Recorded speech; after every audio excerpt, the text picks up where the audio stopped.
All right, so we're back with Ken and Mike, episode 11, tracking through the escape from Alcatraz, following Ken's uncles for wherever they went outside of the walls and where they ended up going. But what I want to start off today with is that now that Ken and Mike has gotten Cindy involved, us involved in this Alcatraz cult that we feel it has happened. Welcome to the dark side. Exactly. So we've been invited to all these Facebook groups about Alcatraz, which I had no idea there were so many, and the fascination with both the island and the escape after over 50 years is still pretty palatable, and the fact that Alcatraz was pretty much frozen in time after the escape because it closed shortly thereafter. It was kind of like the seminal moment, like the final straw which broke the camel's back. I don't know whether it was politically they decided, hey, listen, this is really not working for us anymore, or they realized that they have to transfer these guys to the mainland to a more modern facility or whatever it was. But that was the final dagger in Alcatraz back when Ken's uncles were able to, and Frank Morris were able to escape it successfully. And so I wanted to talk about a little bit about all the books that have been written about the Alcatraz escape since you guys have been, obviously, Ken, you just started getting into this probably like 20 years ago, where your interest started to kind of flourish about this. You said you kind of was like a family thing, and then you started diving in head first, probably around the time Fred Breezy came to the house. Yeah, it was probably maybe 20 years ago. I was pretty much on the fringes of the story. I mean, I knew a little bit about it. I knew the story from my uncles and my aunts and my mom, and I never really kind of dove into the details of it until probably about 20 years ago.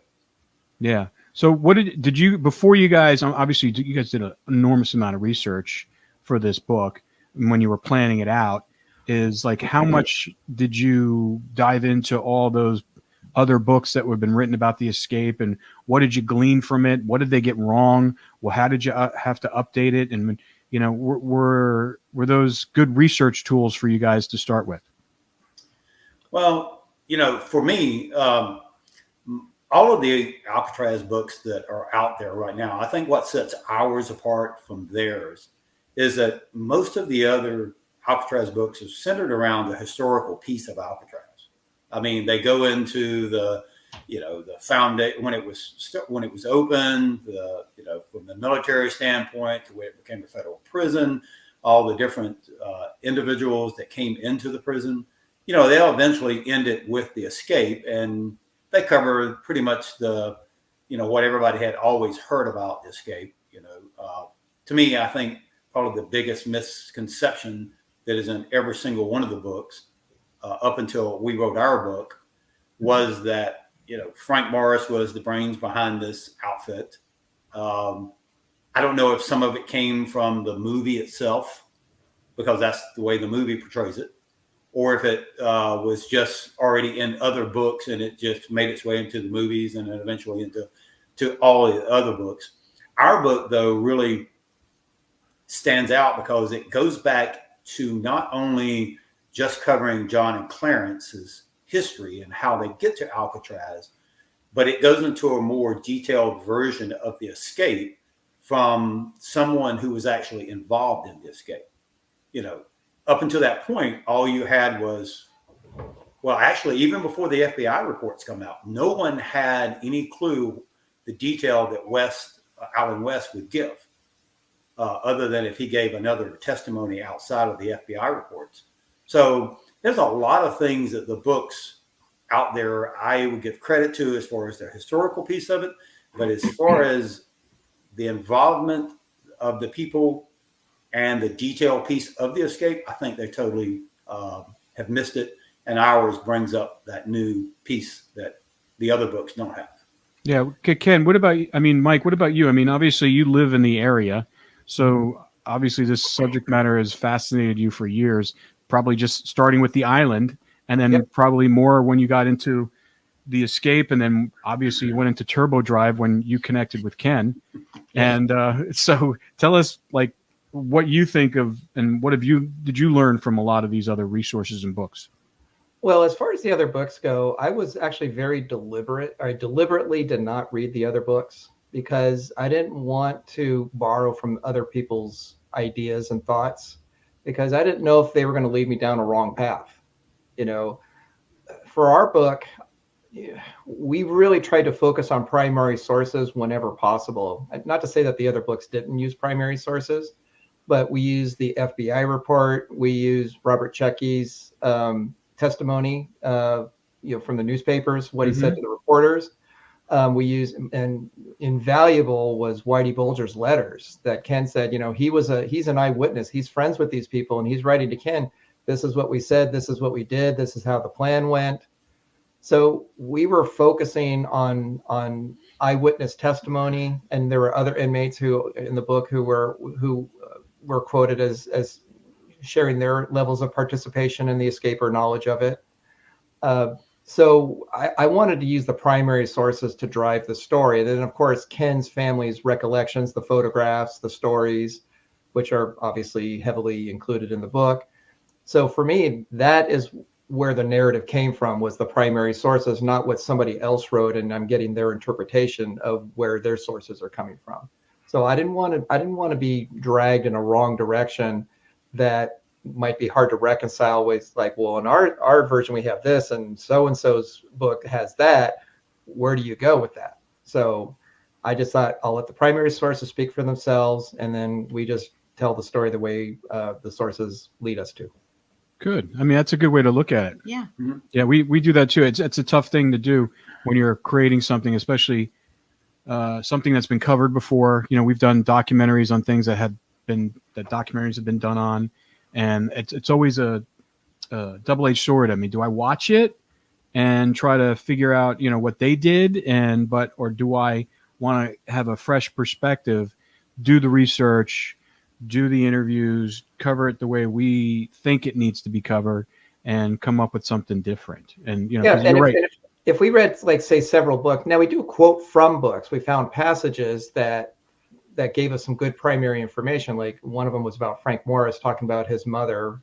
She was a teenage mother and was unfit and, abandoned him essentially, and he was raised in foster homes. Well, that was good primary source information that we wouldn't have had without this book. So there were certain sections that we used. But if we borrowed heavily with other people's books, then it's sort of a cut and paste book that we're writing, and we're just relying on them to do the work for us. And it's like, well, you got all your information from other books, so why is your book any different, kind of a thing. So we wanted to stay away from that temptation. Yeah. You want to? No, I agree. I do the same thing. I don't like to get influenced by other people's work when I'm working on something like this, especially when there's so much primary. You guys had a lot of primary resources. So I think you were lucky in that respect that you could just you had that, and you have Ken and his family and their recollection of things. I mean, I think because that's what we do. Like, when we do in documentaries, if it's involved with any kind of family or something like that, that's where we want to go first. Yeah. We want to interview family members. We want to interview people connected to, if it's a true crime case, people are connected to the case, people surrounding the case, relatives, cousins, friends, all those, because that's the untapped information and the unfiltered information that you're going to get. But I also think with this particular story, everybody saw the movie and just assumed that was true and that was it. And Right. That's what I loved about talking to you guys, is that there were so many things I had no idea. I didn't know any of this. And there's a lot of people who were reaching out to us going, I had no idea any of that stuff happened. And everybody just has that one track about this story. And, even from the movie, I spoke to the guy who wrote the screenplay for that movie, and I asked him what his inspiration was. And he told me that he was basically kind of struggling to get something out into Hollywood, writing something. And he was out on the island doing a tour, and he came by the bookstore and he picked up a book about the escape, and he read it, and he said, oh, I could make a movie out of this. And so he even wrote the movie based upon someone who wrote a book back in the 70s, which, like, as Mike said, they didn't have the personal contacts that we had today. So he basically wrote a book from, information that was just, what the public could glean at that point in time, not even having the FBI files, not having information from, like, Whitey Bulger or family members. and that was the reason they wrote the book, or the movie came out the way that it did. Yeah, and we're talking like almost 40 years ago that movie came out. It was like 1979. Yeah, 79. The movie came out. And the other thing that he had said to Ken was, because Ken also asked him, well, why did you pick Frank Morris, to be the head guy of the Escape, the brains? And he said, well, I only had one. I had a big name actor, Clint Eastwood. So if Clint Eastwood's the star, it can't be one of the brothers. So that left Frank Morris. So he just made it Frank Morris, just out of necessity. I figured that's what happened, because how is it's Clint Eastwood? Who's he going to compete with? Right. Exactly. Yeah, and you write to what you have available to you. That's true. Like whether it's location, whether it's an actor. And to be fair, I mean, it's a great movie. It Clint is. Eastwood is amazing. It is. I mean, he's phenomenal. We love Clint Eastwood. He's phenomenal. Well, and the benefit of the movie is, we don't want to keep, saying, oh, the movie's, we hate the movie. It's I love the movie. I think it's very well done. Clint does, as usual, his phenomenally good, good acting job. And the major benefit is, it put it on the radar of everybody. They can watch the movie today. The interest of Alcatraz, I think, is largely because of the movie. If the movie came out, I don't know if Alcatraz Island would necessarily be as popular. I know, because when I went in, I think it was 81, that's when I first visited the island. That was only a couple of years after the movie. Well, at the time, when you went on the tour, they would point out the cell that's the one that Clint Eastwood used, and they had to paint it to make it look a lot newer. That it was, the island was still in use. So they were very proud of the fact that the movie was, filmed there, of course, and we're pointing out the places where they shot the movie. So that really ratcheted up the interest in Alcatraz that is still going on today. Yeah, and then you also had other movies borrowing from your brother's escapes, because like if you look at Shawshank, the way they dug in that cell and how they used the vent and had they covered up the thing with pictures. They didn't use paintings, but they used posters of female movie stars throughout the years as he was digging. So it was like there was a lot of taken from that. I think that Frank Darabont probably was inspired by the Alcatraz escape and how they did it, because he did it almost exactly the same way. Right. The only difference is that he didn't have to. He wasn't on an island. He had to escape through a sewage pipe. It's like so. But I thought there was a lot of parallels there to the storytelling of the escape and from that movie and the Clint Eastwood one. But I don't know if you saw Loki on the Disney Channel, but there's actually a moment where he goes to the escape, the Alcatraz escape. It's not a big part of the story, but it is included in the story. So, I mean, it's and then of course they have, the Escape from Alcatraz triathlon, which is directly inspired by the escape. Right. They swim, the first leg is the swim back to San Francisco. So, the whole escape, milieu has reached pop culture status where it's just part of the vocabulary of when you say Alcatraz, everyone knows what you're talking about. Yeah. But I do think, and that this is going to be our effort too, is I think there needs to be a movie or a TV show that really updates this story, and that's what we're working on. So people, if you want to stand by, that's what we're trying to make happen. It needs to be, because like I said, people are reaching out every single day having no idea the parts of the story that were true that no one knows about. And I think that, honestly, if I was a young actor, I'd want to play this part. Oh, yeah. Well, we've gotten comments from people either directly personally or, on the Amazon site or on our Facebook page or website kind of thing. And it's like, oh, you guys, this would be a great movie. You should make it into a movie. Like, oh, we haven't thought about it. It's going to happen. It's happening. I believe it's going to happen. We're working on it. It's happening. We're making it happen. What glaring things were put out there originally about this story, Ken and Mike, that you want to clarify that aren't true? I would probably just say, the biggest thing that I really got me going on this search was the fact that someone put John and Clarence, my uncles, into this subcategory that, really someone who really didn't have a whole lot of part in the escape. And so to me, I think the biggest story that I really wanted to get out was not only to introduce John and Clarence to the public, that they were just not prisoners, and that they were men who had moms and dads and brothers and sisters and girlfriends, and they had dreams just like everybody else did. But they were also very intelligent men. And when you go and you look and you see, it wasn't Frank Morris who planned this whole thing. It was John Anglin. And to me, that was the one piece of evidence that I wanted to get across to people. Was, I didn't want people thinking of my uncles as they're portrayed in the movie with Clint Eastwood as, some dumb farm hicks that were lucky to be invited by Frank Morris, who was the brains behind this thing. So to me, this to me is a way of telling their story for them and letting people know that no, it wasn't Frank Morris. It was actually John and Clarence, who pretty much put this whole thing together.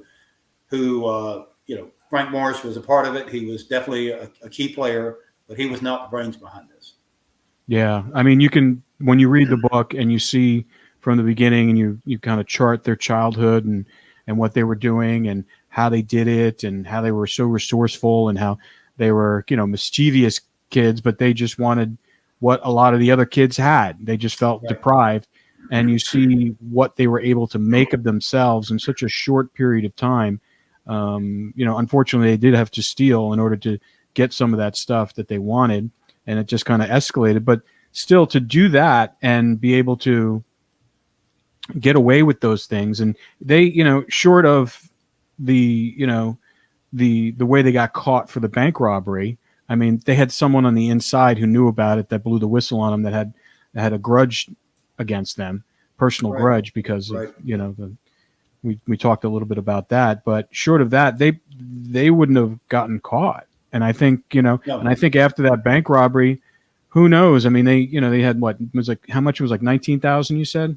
I think it was 19,000. 19,000. I mean, they could have started their own businesses at that point. They could have gone on the straight and narrow. There was no telling because that's what they wanted. I mean, they had their girls, they had the people that they wanted to share life with and who they wanted to marry and start families with. So it wasn't look like they were looking long-term to be bad guys and being there. They wanted to make money so they could actually support themselves and support the families that they were going to eventually grow. So, I mean, you really kind of get a 360 dimension of what kind of people they really were and what motivated them, as opposed to just guys who just escaped prison. Because we all have a backstory. Some are worse than others. I mean, they didn't have a bad backstory. They had a very caring, loving family with a lot of loving siblings. They had 14 kids. I mean, it's like, didn't seem like that they had a poverty, but they didn't, it wasn't like Frank Morris, who came from a, screwed up background in childhood, and, his mom coming and going and him being in foster homes and all that kind of stuff. So it's like they came from good people. And I think the core value is what you've displayed. And obviously, it doesn't, you're part of their DNA. I mean, your DNA has gone on and lived life and flourished and had families. And, I mean, it's not like there was like a family of criminals in your family. It was like you had these two outliers who just happened to get caught up in all of this. And who knows what would have happened if they didn't meet Mickey Cohen. I mean, they might have been in and out of prison for something else, but I don't think they would have made it to that level. Well, I think just the fact that how they wound up, their life story ends up in Brazil, and they take the money that was given to them after they escaped, which was pretty much close to what they were going to have after the bank robbery, and they go to outside the country, and they set up the environment that they had wanted to do from the very beginning. Had they not been caught for the bank robbery, I mean, their plan was they were leaving the country anyway. They were heading into Mexico. So let me stop you right there, because that's something I haven't heard before. Is that when they got some cash, some to take with them to kind of start a new life. Who was that a Mickey Cohen gift?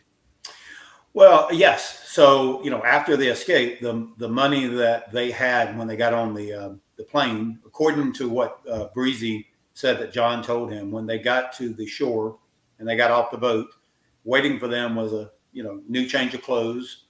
They had new IDs and they had money in their pocket. And so from that point, we know that they were already set up. This was part of what Mickey Cohen financed. And they board the plane and, head to Mexico. It's just, to me, I think it was the exact plan that they were going to do after they robbed the bank. They had their girlfriends. Their plan, if they had not gotten caught after the bank robbery, was heading to where they were eventually heading to after the escape, which was into Mexico. And then eventually, they're forced into Brazil. But just that, what we were talking about, what kind of character they had, they didn't go back into this life of crime. If they had been, they would have been arrested in another country. So clearly they went down, they had the money that they needed to start their new life. And then they started their new life and they turned their life around. They married, had kids, and had a great life. So to me, though, if Mickey Cohen is basically giving them, like you said, almost the same amount that they took from the bank. Right. That to me, it's like, is he investing in them? Because you don't take money from the mob unless they want something from you. So it's like, it's not, there's no gifts in the mob. So it's quid pro quo for everything. Well, for Mickey, I believe when they originally had their contract with him, they were going to be delivering him marijuana, his operation that was in Los Angeles. They were going to be supplying the drugs across the border back to his base in America, which was going to be distributed throughout the country. They were going to be a key part of that. But after Mickey gets caught, he realizes his operation is in jeopardy. And, whether or not he was going to be able to carry this out or not is to be seen. Financing this escape and giving them the cash that they needed, it was either another part of this plan that we throw out some speculations as far as why he did what he did, or whether or not he was going ahead and setting them up with this contract that he originally was going to set them up with from the very beginning, which was they were going to go to his farm, they were going to run that farm, they were going to grow marijuana and was going to export that product back into the United States. Whether or not he really believed that he was going to be able to continue that after he got out, I'm not sure. But when you really kind of look at, and this is what's so amazing about this Alcatraz story, is not so much about what happened during the escape and the planning that went on, but it's the just bizarre things that happened after the escape that start making me think that there was way more to this escape than what most people realize. That, Mickey Cohen's involvement, the way that the federal government reacted to the escape, the things that they allowed to occur, the things that they allowed not to occur, just throws this weird light onto this escape and makes you think that there was more to it than just John Clarence and Frank Morris. I'm sure there was. What did you want to say there? Yeah, no, I agree. Just the fact that he gave them almost the same exact amount of money that they stole from the bank. Right. To me, that is like, is it basically an FU to the people that put him in jail in the first place? Like, okay, I'm going to give them this amount of money.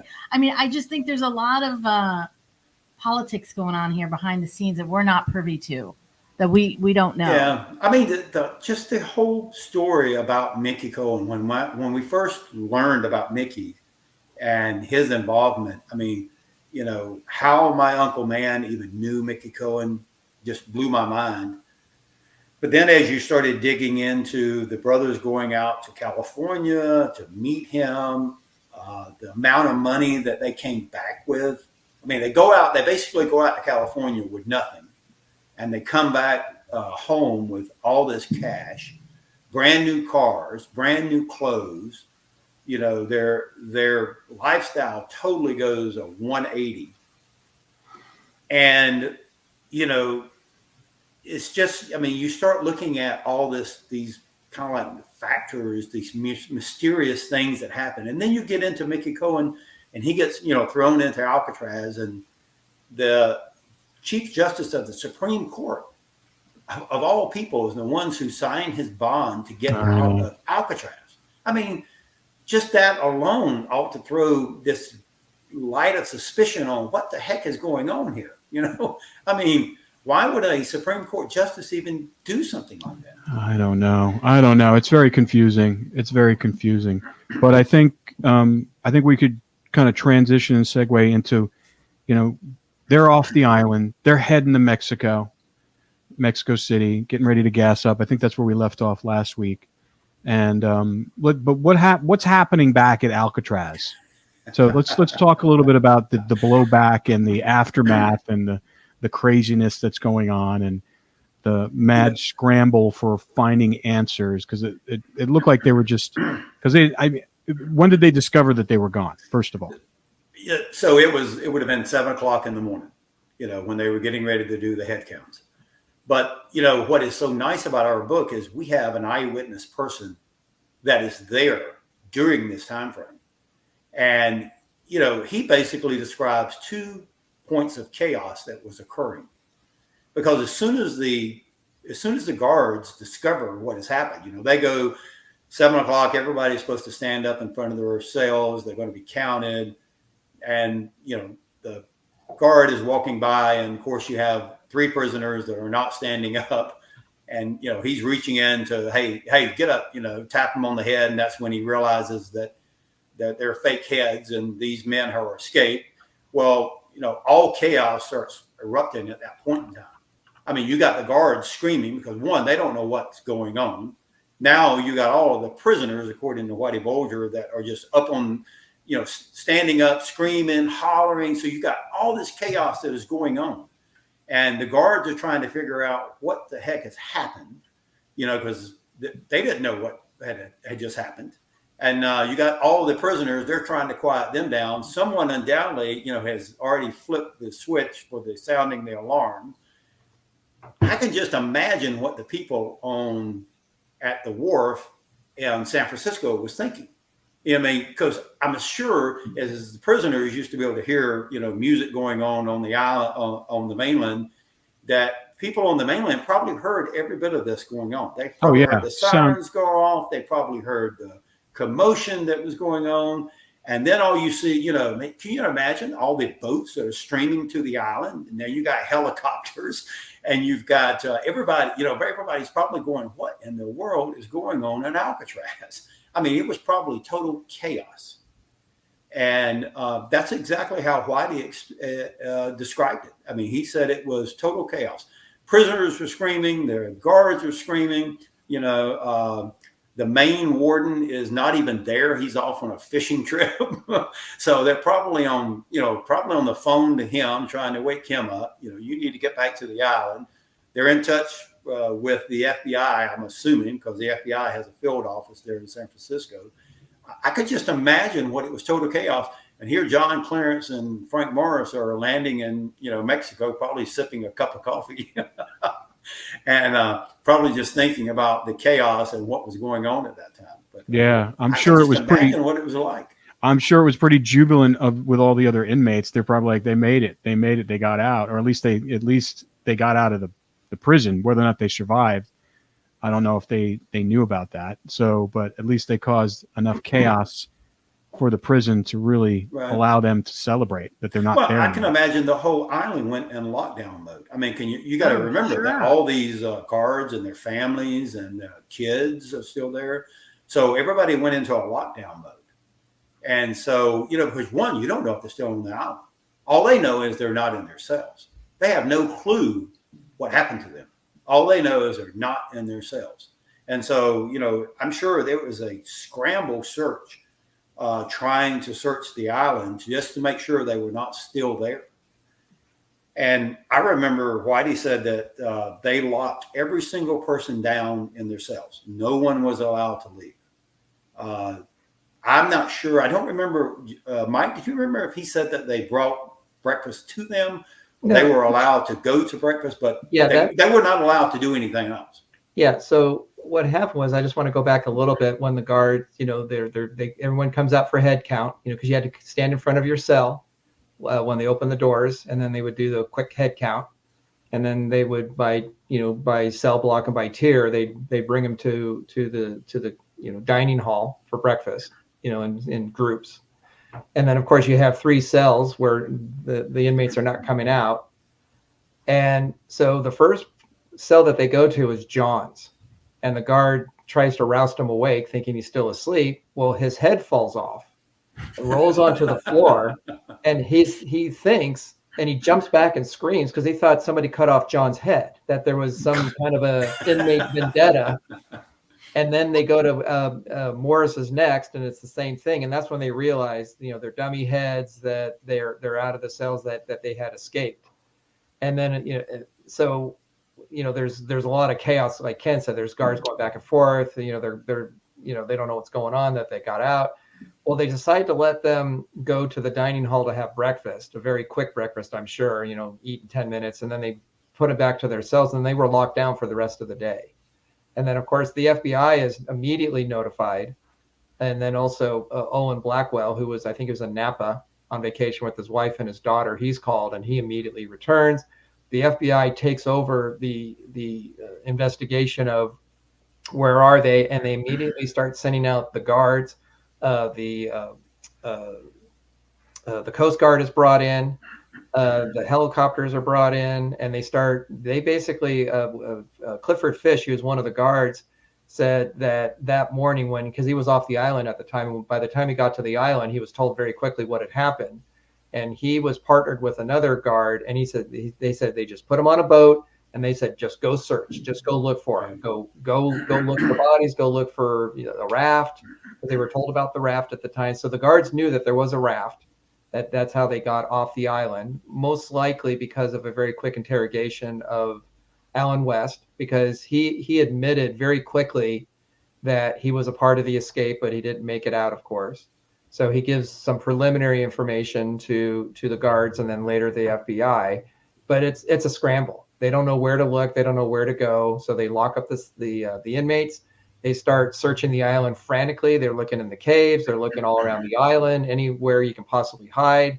And then eventually they start setting up teams to start scouring the bay, both from above in the helicopters and then through the boats. They're looking just looking anywhere and everywhere they can as they're trying to coordinate their activities. And then the FBI is starting to do interviews with the inmates to try to get information as quickly as possible to try to get leads of where they should be searching. Kooky. What a crazy Chinese fire drill they were going through. Yeah, it was crazy panic because they didn't know where to go, because they knew they had. Oh, one other thing I forgot to mention is Charles Herman, who we brought up before.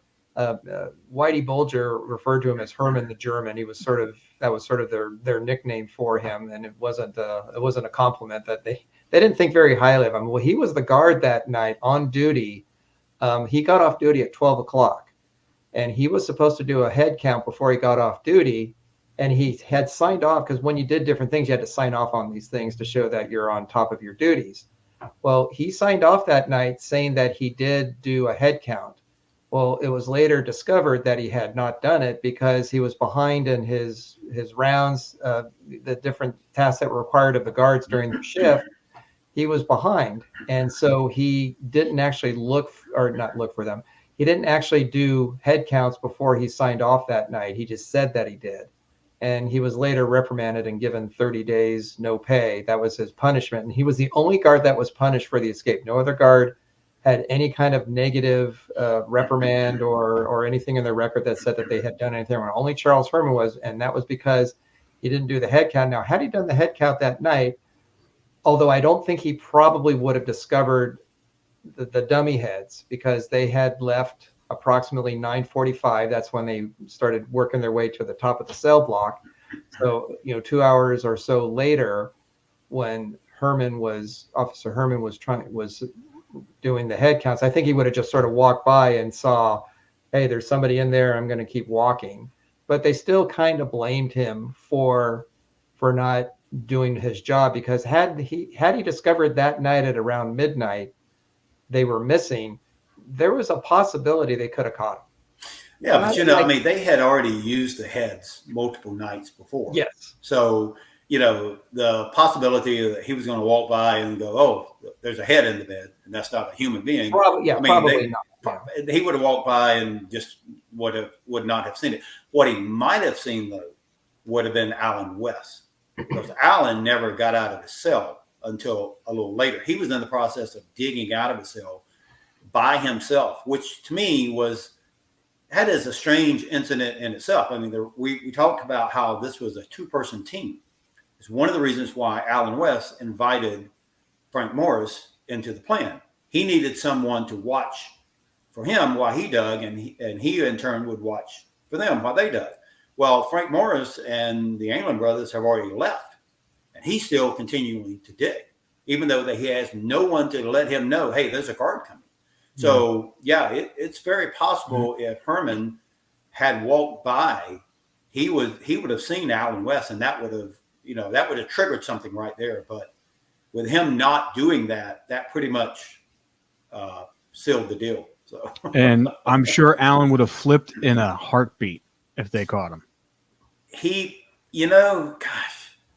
upon everything you guys tell me about this guy, this character, well, if I'm not getting out, no one else is getting out.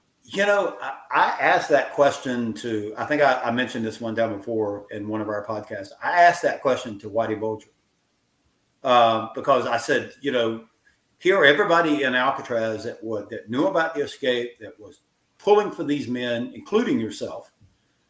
What would you have done to Allen West? What would have happened to Allen West had they have known that he talked to the FBI and gave them information that would have got them caught? What would have happened to Allen West? And he said he would have survived 5 seconds in the yard. Yeah, I remember. And he said exactly what we told him to say. I think it was, I'm not sure he would have ratted about. I believe he had a story that he was told to tell, and that's what he told. What about Mickey Cohen? I mean, is there anything in the FBI files where they questioned him as well? All of the inmates that they interviewed are redacted. So, I mean, they had to, the names of who they were talking to, they had to have spoken to Mickey Cohen. Because I'm sure they knew that Mickey worked with John in the room with the laundry room or the clothes room. Early on, I'm sure they did, but early on they had no clue what had happened. All they knew is 3 men were gone. They knew that they had dug out the back of the cell, and they knew they had built a raft, but I don't think they fully knew what the details of the plan were as far as like who helped. I'm not sure they really knew Mickey Cohen was involved in it at that point. At some point in time, they do find out about it, but I think I'm not sure that they knew when they first interviewed him. I'm not sure, just like as the FBI came to my grandparents' home the next morning and interviewed the family members, they didn't realize that Uncle Man, who was sitting right in front of them, was the one who coordinated everything with Mickey. And, they didn't realize what they had in their hands at that point in time. Yeah. So much later they do. And he's one of the reasons why they polygraphed him several times. But to me, though, that next morning, when all chaos is breaking loose, all the sirens are going off. They've already called the FBI. The Army is there. The Coast Guard's there. The newspaper now is starting to report it, the TV stations. And you have Officer Chechi. I mean, he gives it in his testimony. He wakes up the next morning. He sees this on the news. And he immediately calls his supervisor and tells him what he saw. They, in turn, immediately call the FBI. So that very day, the FBI is notified, hey, we've got someone who saw something that might be very important to this escape and the route that they took. Who in their right mind would not, especially in investigations they do today? I mean, we all know that the first few hours, the first few days are very important, of catching. If you're going to catch someone or find someone, those first few hours are very important. Mm-hmm. Yeah, those are the key times when people are going to remember stuff exactly how it happened. And here you got an eyewitness to this boat and they're dismissing it. They go out, they interview him. They basically over the next few days accuse him of, why didn't you swim out there and stop it? or why didn't you pick up your phone up and call someone? And then eventually they just almost kind of made it sound like he was a part of it, like they were actually investigating him. I'm not surprised. That doesn't it's surprise like blows your mind as to, okay, I thought we were trying to catch 3 escapees, not blame a San Francisco police officer not doing his job. Yeah. And they had to blame somebody, right? Because otherwise it makes them look ridiculous that how did these 3 men get off this island in the middle of the San Francisco Bay? I mean, it just doesn't make sense. Under everybody's nose. How did they do it, right? I mean, I would feel like, oh my God, how did I not see this? Like, they must have been going crazy when this happened. So I'm not surprised that they would blame the one person who's like, yeah, I saw them. I saw what might be. I mean, he wasn't saying that he saw what he saw. Like, I saw a boat leave. All he was saying, hey, I saw a boat out in the between San Francisco and the island, and it was very suspicious around the same time frame. I mean, why would you not want to go out and investigate this? Well, how would he have known either at that time, though? He wouldn't have known that people had escaped at that point because nobody knew. No. So, of course, they have to point the finger at somebody. I mean, that. Well, one of the, and we talked about this before, that for Officer Checky, he was feeling like we can try and find this boat, that it's probably, or it's likely it's somewhere around the Bay Area. They pick them up, they go to a port somewhere in the Bay Area, and then the 3 escape. And if we can find the boat, that can give us some clues of maybe where to start looking for them.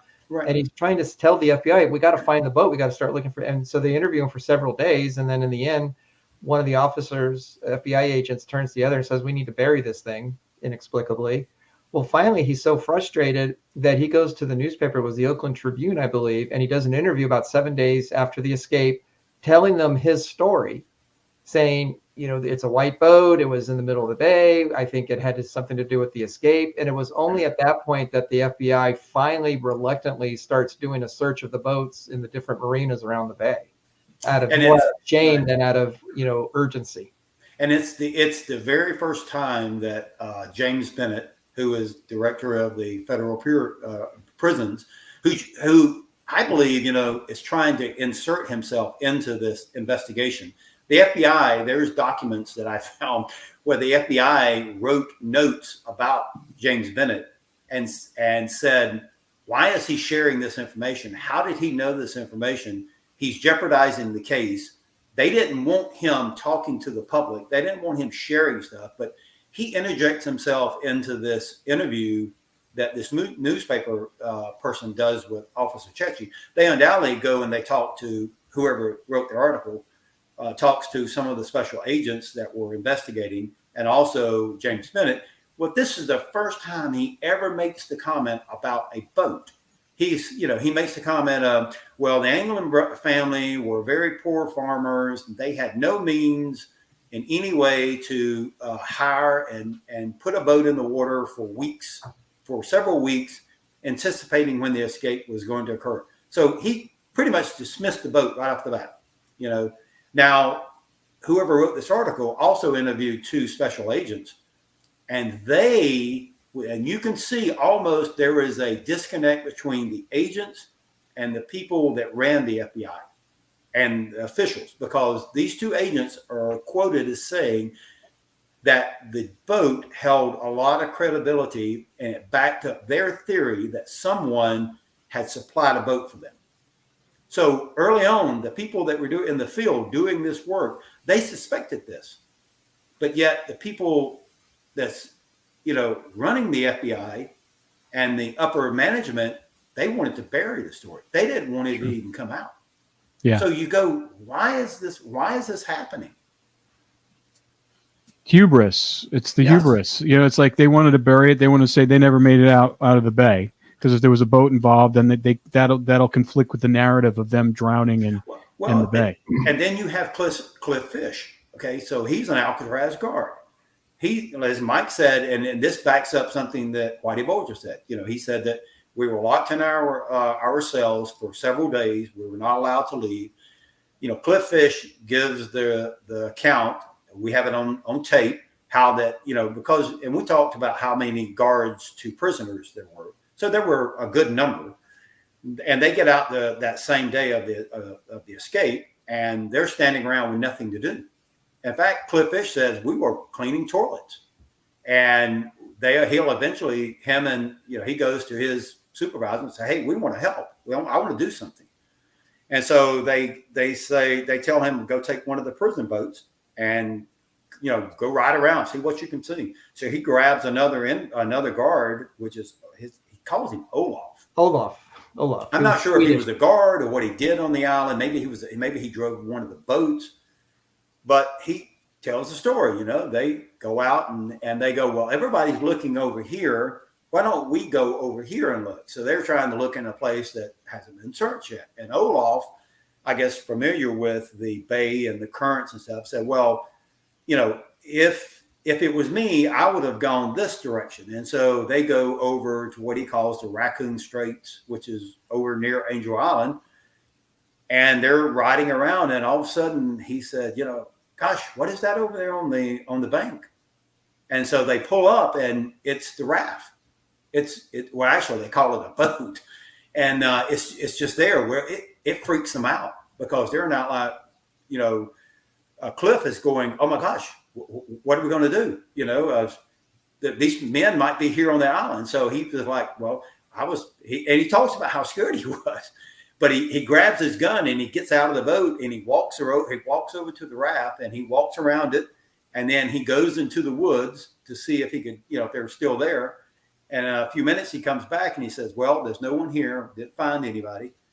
So he gets back on the boat and they say, well, we need to take the boat with us because Olaf, and this is kind of key, said if we don't take it with us, the same current that drove it up onto the beach is going to take it somewhere else. So they take a rope and they tie to it. They don't pull it into their boat. It's large enough that they tie to it and they pull it all the way back to Alcatraz.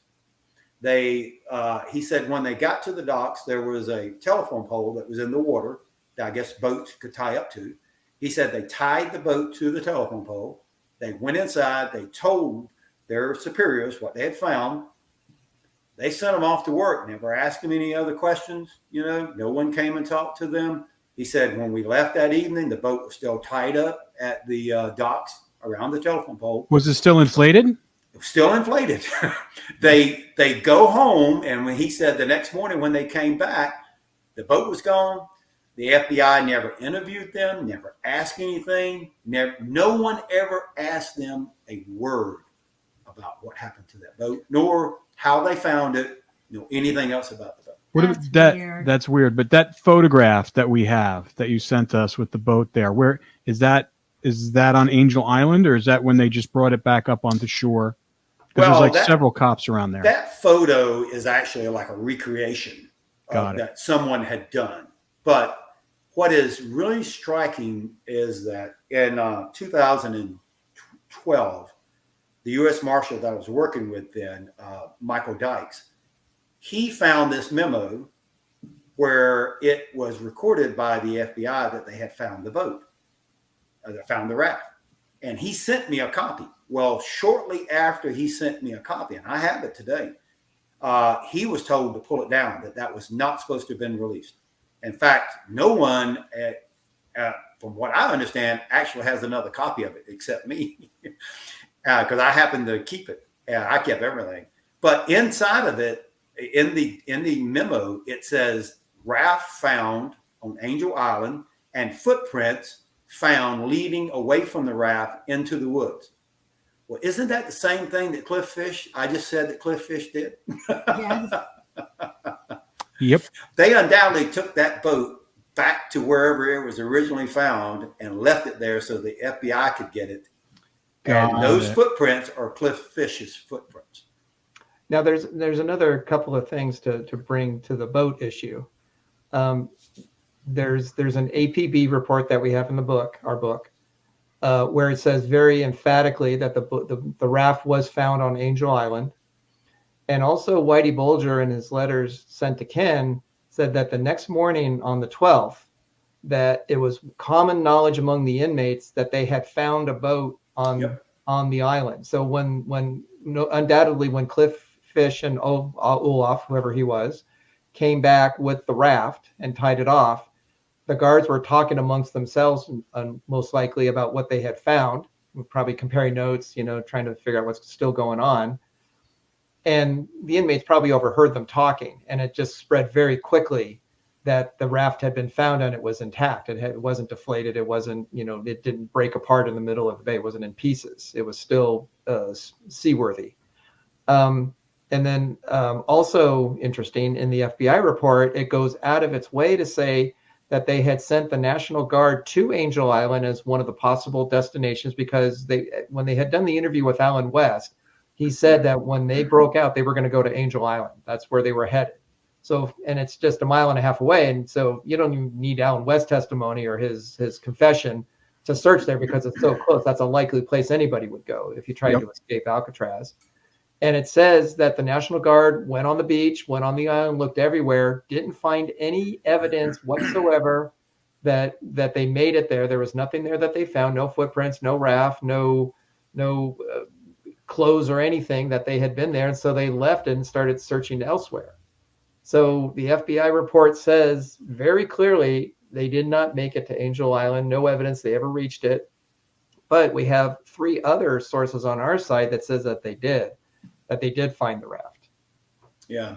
Well, it was clear from, if you look at, if they boarded that boat, which was in between Alcatraz and the marina, and as the tide is, going out at that point, it's going out up under the Golden Gate Bridge, heading out into the ocean. If they had released that boat right there, if they just got onto the boat, and their rest of their gear and their raft was left in the water, the currents would have taken it out close to the Golden Gate, and it wasn't too long after that the current changes, right, and it starts coming back in. Well, they've done studies. I've seen studies done that if you drop something up under the Golden Gate Bridge and the currents are coming in, it will wind up over close to Angel Island. That's just the way that the current goes. It's a larger body that the water would flow around that island.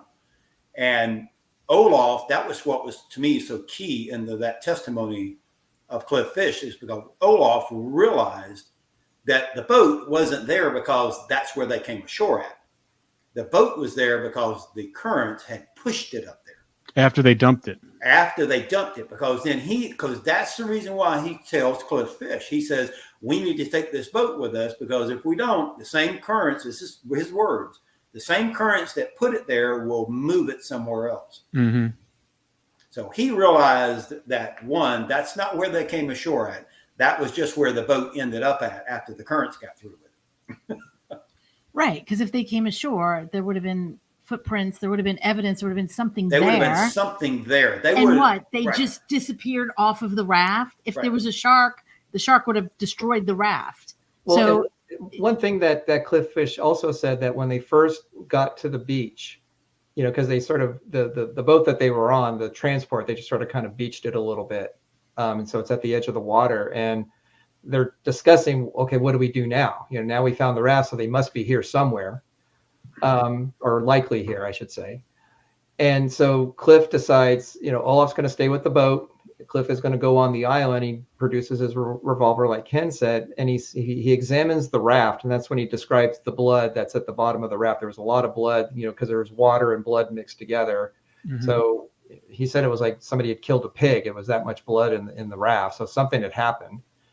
And that there were no footprints. And he thought that was very peculiar, that there were no footprints on the beach, because he said that, the tide, the water doesn't go that high on the beach. The raft had beached, but you go a little further up, well, the water doesn't reach there. So if they had jumped out of the boat, the raft, there would be evidence of it, but he still had to investigate. And then he realized when he was getting closer to the woods, to the wooded area, if they were there, he was a dead man.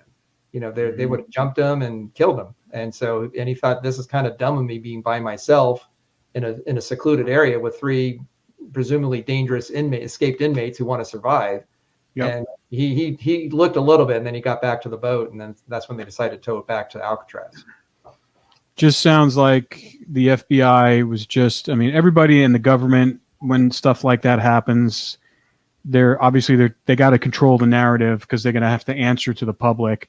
But back then, I mean, the FBI was very powerful back then. Not that it's not powerful today, but under J. Edgar, I mean, it was a formidable institution, and what he was like, he was the king of the castle. I mean, he had blackmail on everybody in Washington, everybody all over the country.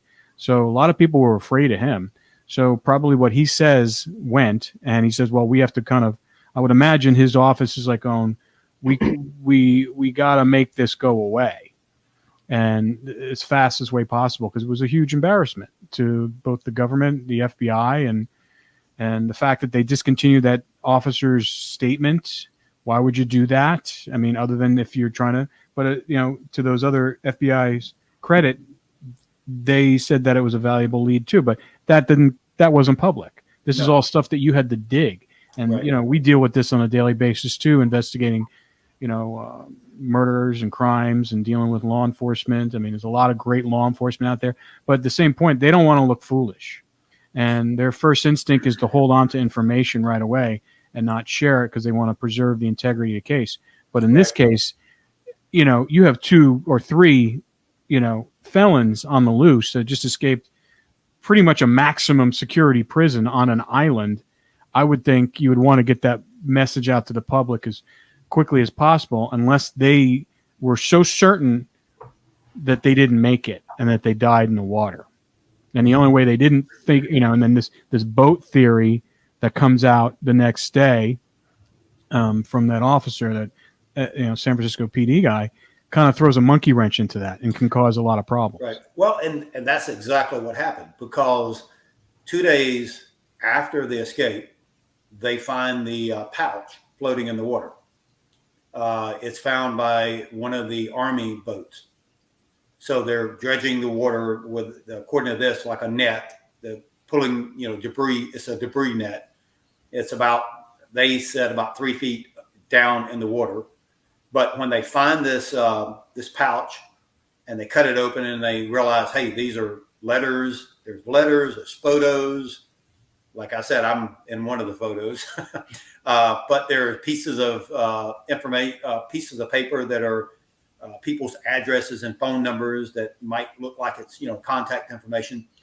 James Bennett, right after it's reported, he comes out and says, well, this is the reason why we believe that they drowned, because this undoubtedly was a very important piece of material or item that they were taking with them, but they wouldn't have just tossed it into the water, haphazardly. Something happened. Undoubtedly, they all drowned, and this is evidence of it. So, like you said, early on, they started saying this. James Bennett said it. Olin Blackwell's reported saying it in the newspaper. The FBI didn't say it. They're the ones who started saying it. And the FBI recorded it down because they gave interviews. Every time they gave an interview to a newspaper, they recorded this down. So it wasn't like they were talking to James Bennett and he tells the FBI he's telling a newspaper. So it's already started spreading now that, these men didn't make it. They drowned early on. So like you said, here comes a police officer saying, well, I've got something that's a little different. I think they did make it. Well, now the story is out that they didn't make it. So I can definitely see how they're trying to cover this up. We don't want any other story other than they drowned. Yeah. And we know that, government it's self-preservation, and it's right. PR. And, I don't know if you're familiar, and this is going off on a tangent, but the whole Benghazi thing. I mean, it's like you hear that story and there's so many stories that they want to kind of overlap and cover up. And, we know some people that actually were there and experienced it, and they're not happy the way that story was told. So I can see that happening just to save face and people's jobs too. I mean that guy Bennett, what happened to him after all this? That's an interesting story. I don't know. I don't know what eventually happens to James Bennett. The research that I did on him up until for the Alcatraz piece of it, I do know like I said, he was the director of the federal prisons at that time. So Olin Blackwell reported to him, and he undoubtedly at some point in time reported to somebody else, but I'm not sure who it was. But you still have to ask yourself the question is that you go back to Mickey Cohen. If Mickey Cohen was granted by a Supreme Court justice to get out of prison for 7 months, and then for whatever reason, why would you, if you're out and you have any suspicion that you're not going to make this, you're not going to make your case, why would you come back? Yeah. They tried to tell him, leave the country. He had the money to leave the country. They had no way of tracking him. He could have been free, So to me, there's something else being in play here. Something that I think a lot of people overlook in this story when you start reading this. So Supreme Court justice lets him out and he comes back to Alcatraz. The escape occurs just a few weeks afterwards.